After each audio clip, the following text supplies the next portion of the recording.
Hey everyone! Welcome to my channel. I'm Victoria, and I'm excited to have you here. Don't forget to hit that like button and drop some comments below. I'll make sure to answer all your questions. Today, I'm taking you through the process of lash extensions, 2D volume with an L curl. So, my client today has those gorgeous almond-shaped eyes, with the outer corners sitting just a tad higher than the inner ones. Now, with this eye shape, we've got plenty of maps for lash styles, but before we dive in, I always make sure to chat with my client about what they're looking for. Some of my clients are pros at this, they know exactly what they want. And for today's session, it's all about that 2D volume with an L curl for that fox look. So, let's get started. During the conversation with the girl, I understood that artificial eyelashes cause her slight discomfort in her eyes, regardless of who did the extension. Therefore, we decided to use thin lashes with a thickness of 0.07 to make the eyelash extension feel weightless.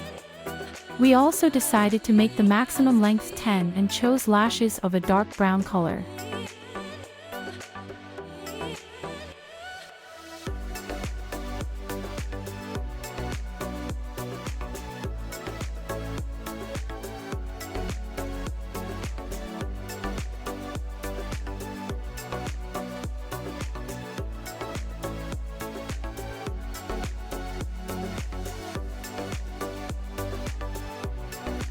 The girl talked a lot during the procedure. If you pay attention, there is a feeling as if the camera is poorly fixed and shaking, but in reality, it's the client's eyes twitching if they are talking to you during the procedure. I try not to talk to clients because it negatively affects the master's condition. Firstly, when you talk to the client, you spend much more time on the procedure. Secondly, you expend more energy, so after the extension, you feel as if you've worked on 2 clients instead of 1. Thirdly, if the client communicates very emotionally, their whole face moves, they blink their eyes vigorously, this can lead to irritation of the eye mucosa. All of the above will negatively impact the execution of the procedure. Somewhere there will be uneven spacing, and somewhere the direction may be spoiled.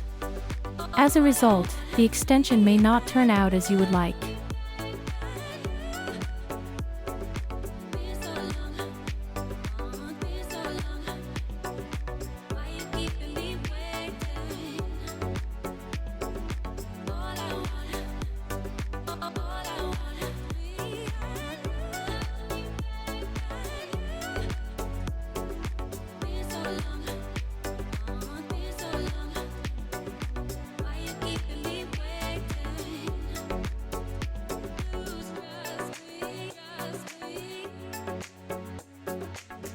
If you notice, periodically, I've had to individually apply 2 artificial eyelashes to 1 natural eyelash, rather than in a fan.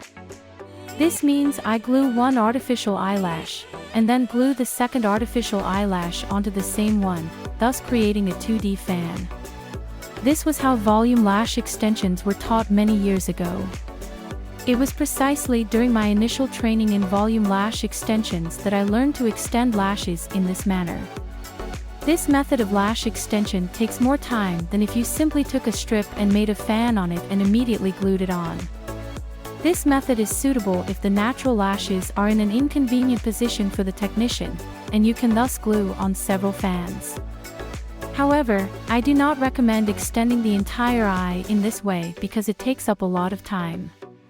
You can shorten the procedure by at least half an hour if you make a fan on a strip.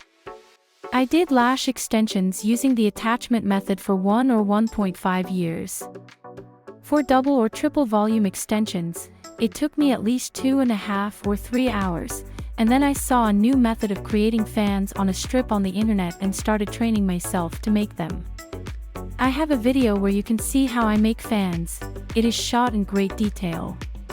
After a month of training, I completely switched to creating fans on a strip, and to this day, for many years, I have been working exactly in this way.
At the end, I want to recommend to you to communicate with clients as little as possible during eyelash extensions.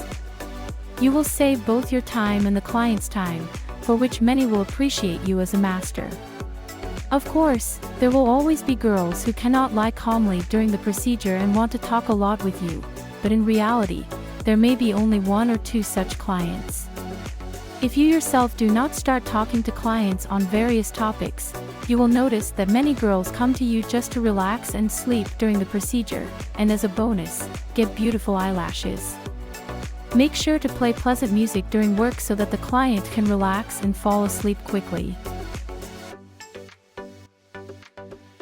Despite the fact that we chatted a lot with the girl, the result turned out to be beautiful work.